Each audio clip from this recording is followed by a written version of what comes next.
Hello. Today, through Joshua 22 and 23, we want to share grace under the theme of a heart's center more important than visible monuments.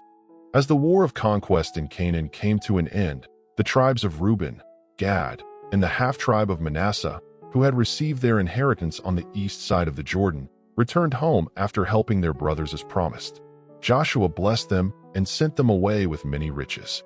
However, an unexpected crisis arose when they built a very large altar on the banks of the Jordan. The western tribes misinterpreted this as an act of rebellion and idolatry, even going so far as to declare war. But the misunderstanding was resolved through dialogue. The altar built by the eastern tribes was not for sacrifices, but a witness, to ensure they would not be excluded from God's people in the future due to the geographical boundary of the Jordan River.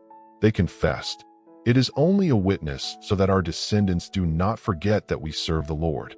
Here, we learn a mature attitude for resolving community crises, communication that asks for the other party's true intent before picking up a sword, and a desperate heart that wants to prove one's faith.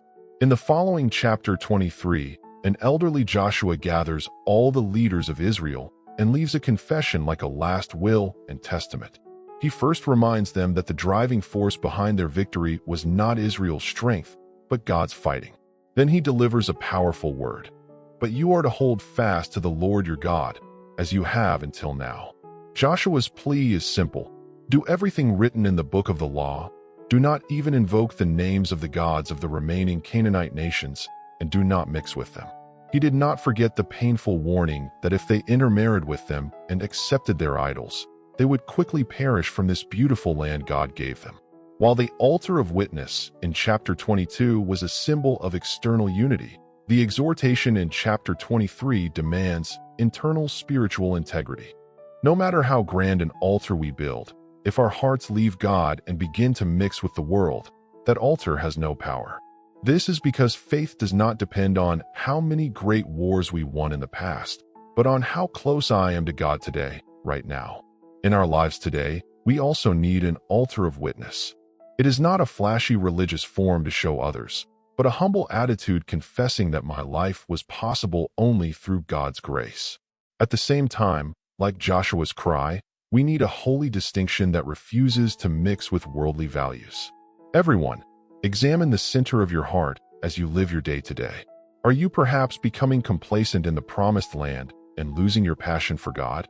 I hope Joshua's final request, "Be very careful to love the Lord your God," is deeply engraved in your heart today.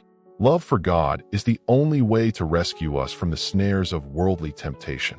Faithful Heavenly Father, we thank you for the grace of peace and communication you granted Israel, even amidst the crisis of misunderstanding. Just as they wisely sought harmony, we ask that you grant the grace of reconciliation and clear communication within our own communities and lives. Rather than merely building large altars for outward show, we desire to set up a witness altar in the center of our hearts that looks only to you. We remember Joshua's final plea. We confess that drawing near to you is our greatest blessing and loving you is our sole mission.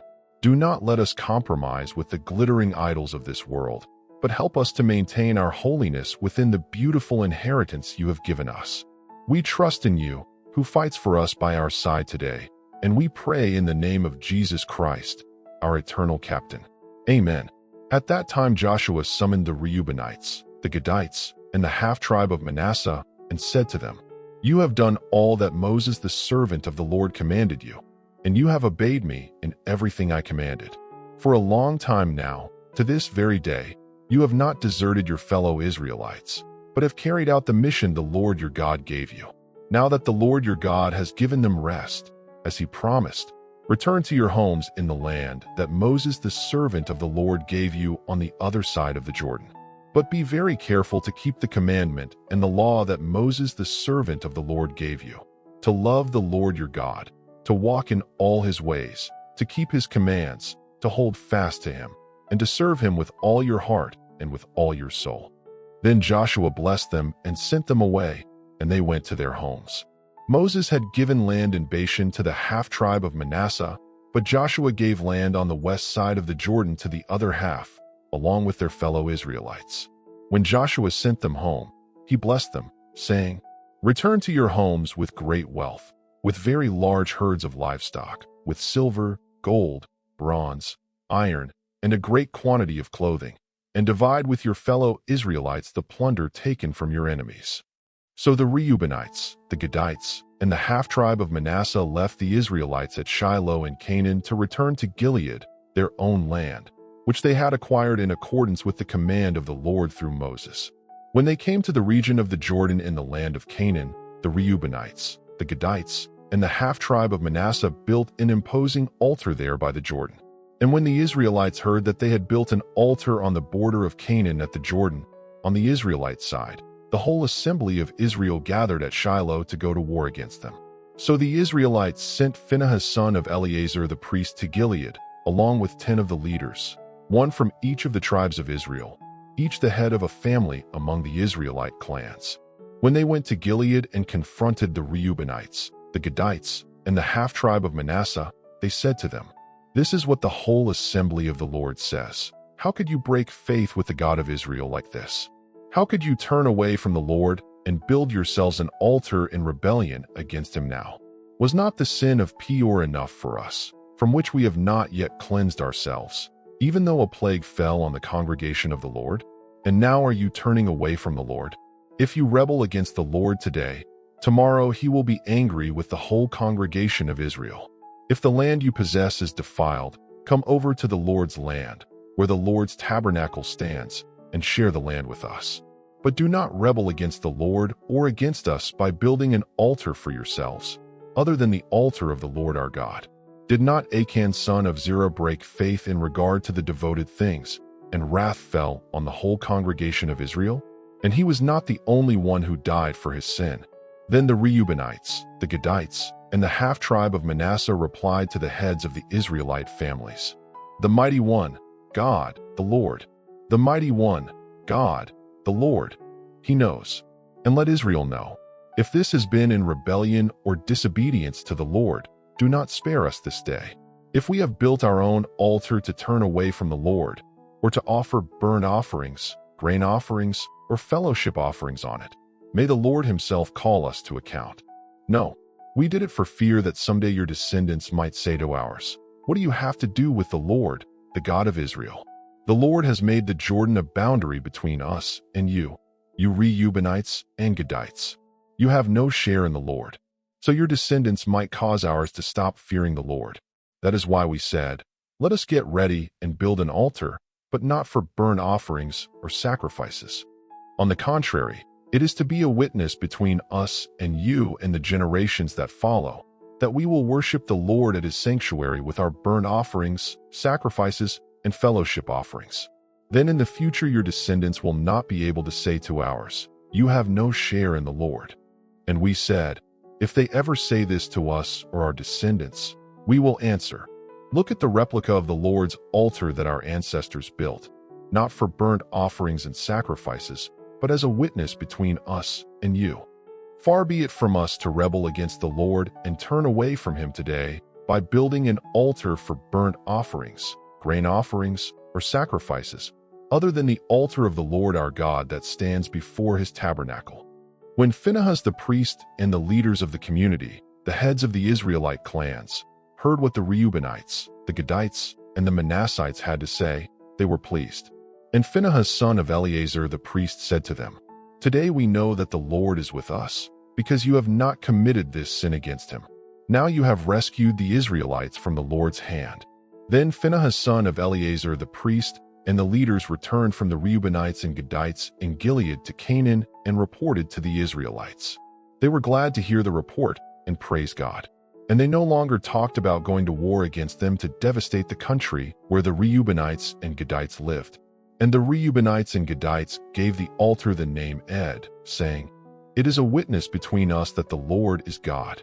After a long time had passed, and the Lord had given Israel rest from all their enemies around them, Joshua had grown old. So he summoned all Israel, their elders, leaders, judges, and officials, and said to them, "I am old and well advanced in years. You yourselves have seen everything the Lord your God has done to all these nations for your sake. It was the Lord your God who fought for you. Remember how I have allotted as an inheritance for your tribes all the land of the nations that remain, along with the nations I have already conquered, between the Jordan and the Mediterranean Sea in the west. The Lord your God himself will drive them out of your way. He will push them out before you, and you will take possession of their land, as the Lord your God promised you. Be very strong. Be careful to obey all that is written in the book of the law of Moses, without turning aside to the right or to the left. Do not associate with these nations that remain among you. Do not invoke the names of their gods or swear by them. You must not serve them or bow down to them. But you are to hold fast to the Lord your God, as you have until now. The Lord has driven out before you great and powerful nations. To this day, no one has been able to withstand you. One of you routs 1,000, because the Lord your God fights for you, just as he promised. So be very careful to love the Lord your God. But if you turn away and ally yourselves with the survivors of these nations that remain among you, and if you intermarry with them and associate with them, then you may be sure that the Lord your God will no longer drive out these nations before you. Instead, they will become snares and traps for you, whips on your backs and thorns in your eyes, until you perish from this good land which the Lord your God has given you. Now I am about to go the way of all the earth. You know with all your heart and soul that not one of all the good promises the Lord your God gave you has failed. Every one has been fulfilled, not one has failed. But just as all the good things the Lord your God has promised you have come to pass, so the Lord will bring on you all the evil he has threatened, until he has destroyed you from this good land he has given you. If you violate the covenant of the Lord your God, which he commanded you, and go and serve other gods and bow down to them, the Lord's anger will burn against you, and you will quickly perish from the good land he has given you.